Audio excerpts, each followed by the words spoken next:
오늘은 여러분들의 소중한 종잣돈을 지켜드리기 위한 영상입니다. 이 영상을 끝까지 보시면요. 여러분의 소중한 경매입찰 보증금을 지킬 수 있으니까 초보자분들은 꼭 한번 영상 끝까지 시청해주시면 감사하겠습니다. 네, 경매하는 분들, 보증금 정말 어렵게 돈 모으시죠? 내가 아낄 거 아끼고 돈 모았는데 이 보증금 한 번에 날리면 너무 억울하고 시간이 아깝죠? 오늘 그런 분들을 위한 꼭 알아야 될 권리적인 이야기를 하나 해드리도록 하겠습니다. 오늘 보여드릴 물건은요, 2021-110-192 김해시에 있는 부영 아파트예요. 이 물건의 권리 분석을 한번 해보겠습니다. 자, 권리 분석할 때 일단 여러분 임차인이 있는지 없는지 요거를 먼저 따지시면 돼요. 네, 임차인이 있는지 없는지 한번 볼게요. 임차인 현황을 보면 안땡땡님 임차인이 있습니다. 그리고 이 임차인이 있다면 이 임차인이 말소 기준 권리보다 먼저 전입을 했는지 아닌지 그거를 보시면 되는데요. 한번 볼게요. 전입을 2014년 3월 31일 날 했습니다. 자, 그러면 제가 아까 말소 기준 권리보다 임차인의 전입이 빠른지를 보면 된다고 했죠. 말소 기준 권리 한번 찾아볼까요? 말소 기준 권리는요, 이게 조금 설명을 하자면 복잡하지만 쉽게 설명을 드리면 근저당, 가압류, 압류 요 세 개 중에 가장 먼저 설정된 것이 바로 말소 기준 권리예요. 그러면 여기 보시면 근저당권이 다른 압류나 가압류보다 가장 먼저 있죠. 그래서 요 근저당권이 말소 기준 권리가 되는 거고요. 요게 설정된 날짜가 2015년입니다. 자, 그러면 임차인은 2014년에 전입을 했고 말소 기준 권리는 2015년이에요. 자, 그러면 임차인은 말소 기준 권리보다 앞에 있죠. 즉 말소가 되지 않아요. 그러면 말소가 되지 않으면 어떻게 되죠? 네, 낙찰자가 임차인의 보증금을 전부 물어줘야 됩니다. 언제요? 임차인이 배당 요구를 했을 때. 배당 요구 근데 했죠. 했고 돈 받겠다라고 요 순서까지 정해졌습니다. 확정일자를 통해서. 자세한 권리 분석은 오늘 이 강의가 아니기 때문에 빠르게 넘어가도록 할게요. 다시 정리를 하면 선순위 임차인, 즉 돈을 받아가야 될 임차인이 있는 상황이에요. 그러면 요 임차인의 보증금이 1억 3,500만 원이니까 1억 3,500만 원 이상으로만 낙찰이 된다면 그 낙찰된 금액에서 임차인이 보증금을 가져갈 거고, 그러면 임차인은 문제없이 보증금을 다 받았으니 낙찰자 입장에서 문제가 없지 않냐 라고 생각하는 게 일반적인 생각이 맞습니다. 근데 일반적으로는 그게 맞아요. 근데요, 여러분, 우리가 이 등기부를 볼 때 만약에 압류나 가압류가 있는데 요 압류나 가압류를 설정한 요 권리자가 만약에 국가나 지자체다. 그러면 이거는 좀 주의를 하셔야 돼요. 이거 왜 그런지 한번 설명을 해드릴게요.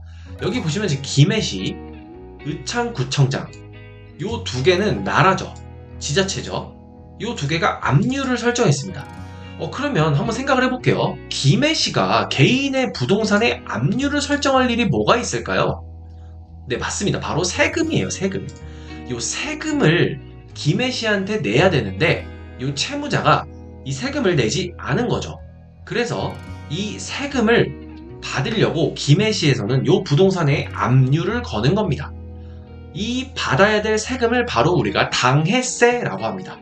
이 당해세는요, 임차인보다 뒤에 있더라도 말소 기준 권리보다 뒤에 있더라도 소멸되지만 돈은 먼저 받아갑니다. 이게 조금 헷갈리시죠? 그냥 이렇게 생각하시면 돼요. 당해세는 임차인보다 돈을 먼저 받아갈 수 있다. 네, 요렇게 생각을 하시면 되고요. 요 당해세 중에서 임차인의 확정일자보다 당해세가 더 뒤에 있는 거는 사실 요새는 임차인을 더 지켜주긴 합니다. 이게 헷갈리시는 분들은 이렇게 생각하시면 돼요. 당해세가 돈을 받아가는 순서가 있어요.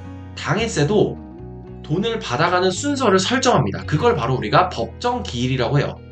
임차인도 돈을 받아가는 순서를 정하는데 그거를 확정일자라고 해요.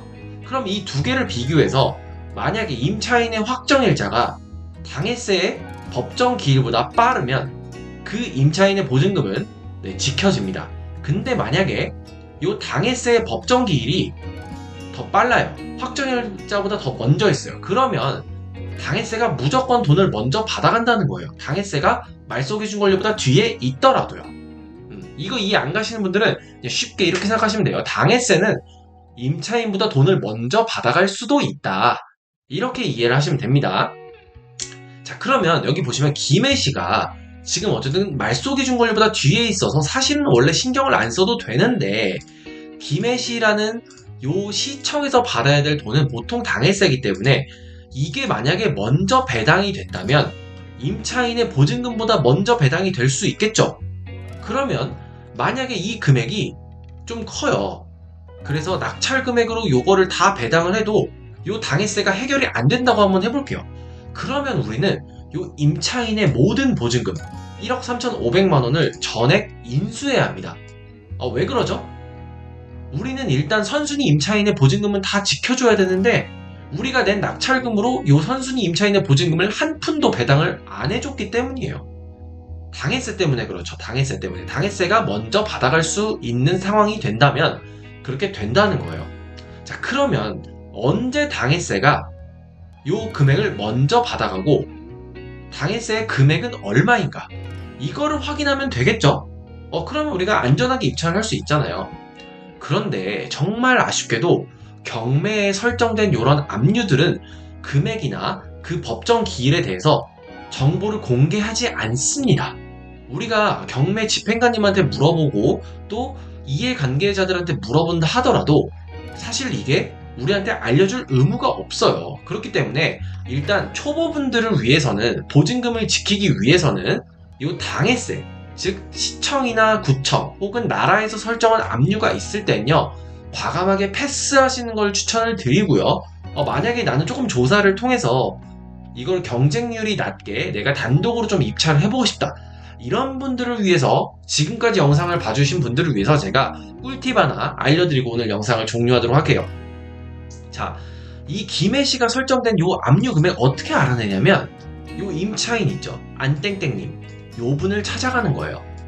이분을 찾아가서 요 안땡땡님은 요 경매 사건의 이해관계자거든요.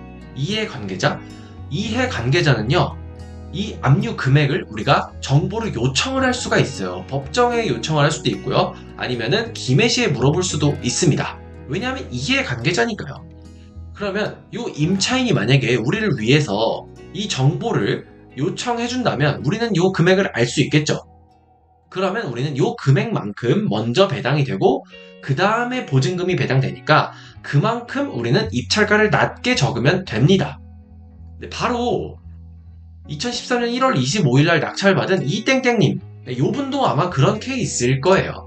저 임차인이랑 지인이시던지 아니면 임차인에게 물어봐서 당해세가 얼마인지 확인을 하고 그 당해세가 혹은 먼저 배당받는지 나중에 배당받는지, 즉 임차인의 확정일자보다 법정기일이 뒤인지 앞인지 그거를 확인한 다음에 요 물건을 안전하게 입찰을 한 거일 거예요. 그게 아니고서는 우리는 보증금을 날릴 수 있기 때문에 이런 물건을 함부로 입찰하시면 안 됩니다. 네. 자, 이렇게 국가에서 설정한 압류가 있는 물건들은요, 자, 1번 초보자일 때는 그냥 패스하시고 다른 물건을 조사하시는 게 훨씬 좋습니다. 근데 나는 만약에 경쟁률을 좀 줄이고 싶다, 그러면 임차인을 찾아가서 한번 물어보시고 그 정보를 열람을 해주시기를 요청하는 것을 추천을 드릴게요. 오늘 영상 끝까지 봐주셔서 감사하고요. 이런 식으로 여러분들의 보증금을 정말 소중하게 지키셨으면 좋겠습니다. 이해 안 가시는 분들은 1대1 카톡으로 질문 주시면 제가 답변을 드리도록 할게요. 네, 오늘 영상 끝까지 봐주셔서 감사합니다.